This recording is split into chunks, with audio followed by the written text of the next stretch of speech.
We have with us tonight ICC Assistant to Counsel Attorney Cristina Conti. Magandang gabi po and thank you for joining us. Good evening, attorney. Attorney, good evening. Ano po?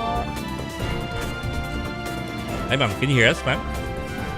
Yes, I Ay, can. ay ma'am. Okay. Hello, Okay Bago na ba lang. yung sound? Ma'am, ma'am, can you update us on what's been happening dun sa sa ICC now?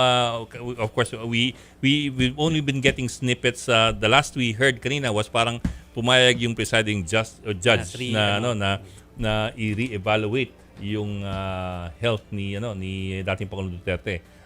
Maliban dun po, Experts. what else has happened? Well, nothing much in the sense of nothing resolved pa. They were talking about the schedule of the trial, pinag-usapan rin yung tungkol sa witnesses, pinag-usapan kung paano haharap yung ibang witnesses.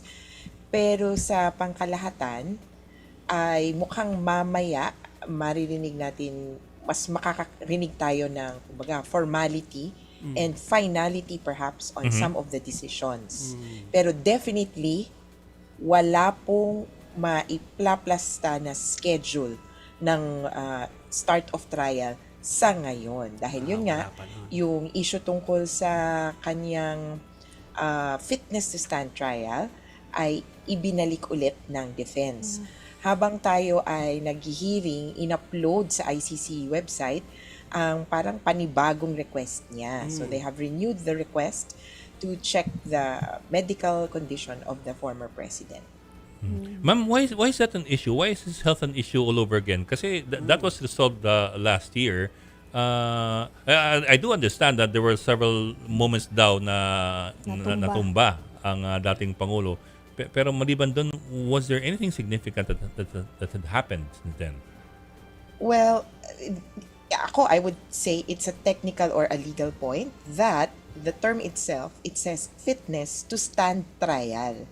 The judge, si Judge Corner says, oo nga naman, yung last time was fitness to stand essentially during a time of pre-trial. So, on her part nga, sabi niya, prosecution, hindi naman kayo mag-disagree dyan, di ba? So, it's kind of a technical point that really, the medical examination should have happened at this point. Yun nga yung point nung isang judge na nag-dissent noon. Sabi niya, we cannot grant the fitness to stand trial motion at this point kasi pre-trial pa lang. Okay. So, eto na yon yung kumbaga tamang panahon Ito yung dapat na kasi panahon. trial na. O parang ganon. And I would say this would proceed quite quickly, comparatively. Ang isang kinakabahan ako noon ay baka mamaya magpa-appoint na naman ng bagong experts, magkaroon na naman ng bagong examinations all over.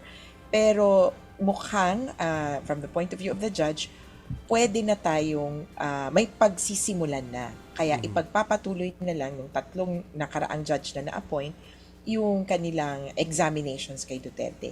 Kumbaga i-update. Lalo na kung merong changed circumstances.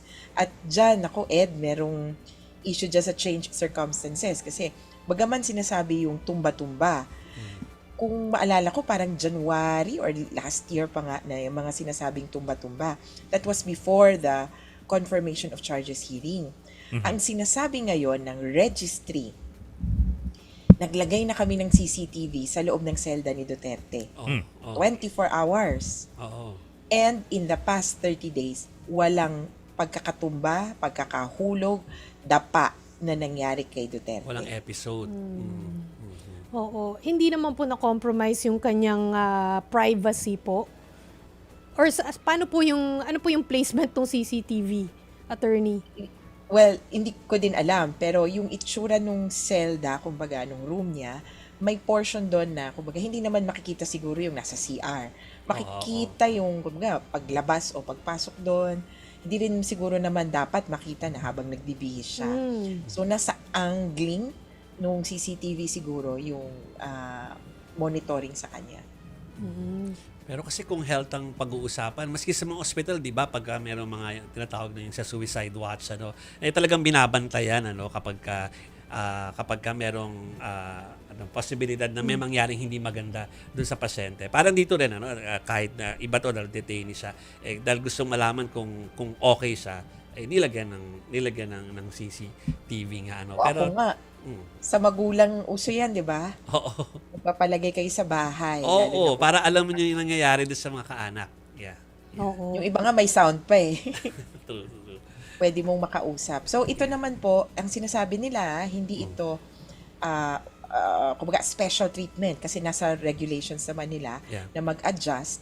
Pero, inaamin nila, bihirang nagkakaroon ng ganitong pagkakataon na may 24 hours cell monitoring. Palagay ko, kung hindi naman kailangan, ililift o tatanggalin din itong ganitong regulasyon. Attorney, kanina sabi niyo po no na wala pang dates na pwedeng italaga. Pero ano po itong November 30 na sinasabi ng reports na may actual trial na magsisimula?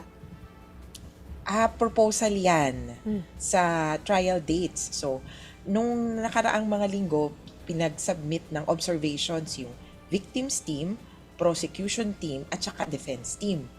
Si victims, bida-bida. September, makakapagsimula ka tayo ng presentation. Kaya lang si prosecution, dahil sabi nila may burden sila ng pag-aayos ng ebidensya at silang magpropruweba dapat ng guilt or guilty or not guilty itong si Duterte. Sa bigat na yon, sabi nila, pwede bang November 30? Ayun. During the hearings, itong ating common legal representatives na si Paulina Masida, sabi niya, well, syempre soonest possible, pero mukhang okay na rin kami sa November 30. Na palagay ko naman sa feelings, sa pagkoconsult namin sa mga victims, okay na rin kasi sila, sana this year makapagsimula. Kaso may bago tayong narinig. O bagaman yung kanilang proposal nung isang araw pa in-upload. Sabi ng registry, dahil sa konteksto ito, nang nagre-request din naman both prosecutor at saka yung victims ng translation. So ito po ay live translation, meaning iba to sa may papel kang binabasa tapos na-translate mo. Ito as in yung habang nagsasalita, i-translate mo sa Tagalog or Bisaya. Medyo mahirap yan kasi kumbaga sunod-sunod tapos yung legalese, may ibang termino na mahirap Tagalogin o mahirap isa Bisaya. So, sabi ni registry, nasa proseso pa kami ng pag-hire nitong mga translators na ready for live translation. At mukhang January, ang sabi nila, January 2027, makakapagsimula pa. Kaya, victims, September, prosecution, na silang una namang magpipresenta, November 30. Itong registry na technically pang sa transcribing ay sa January 2027. Oh. Pero bumabawi naman yung iba. Sabi nila, what if yung unang witnesses na i-present natin, English? Kumbaga yung English speaking. So baka i-consider yun ng judges. Pero sa ngayon, napangunahan na nga na pangibabawan na, yung fitness to stand trial muna yung gagawin. Ma'am, Pabo lang, I'm just curious about the translation kasi siyempre malaking bagay yung translation but considering how polarized opinions are among Filipino, among the public, how certain are we that the translation is going to be accurate and objective? Syempre hindi ko rin alam kung sino ang mga makukuha nila. Pero may background check naman dito sa mga mag-a-apply, both dun sa kanilang competence and independence. Malinaw dapat yan na hindi sila biased at hindi sila incompetent o walang kwenta ng mga translator. Sana maayos yan ng ICC registry kasi mukhang walang vetting process sa bahagi ng prosecution tsaka ng defense at even ng victims doon sa kanilang pag-hire nitong mga translator.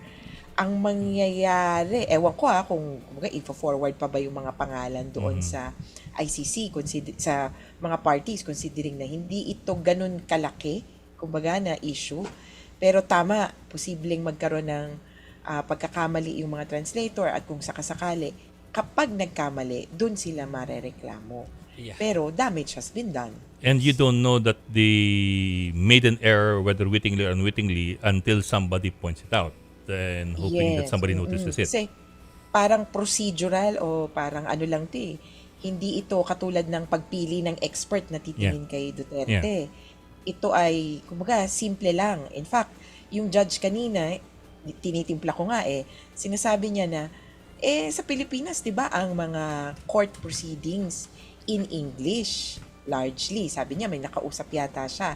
Yung mga kilala ko sabi nila English naman 'yan. So, wala pa tayong makuhang translator sa nagaling Pilipinas, parang ganon.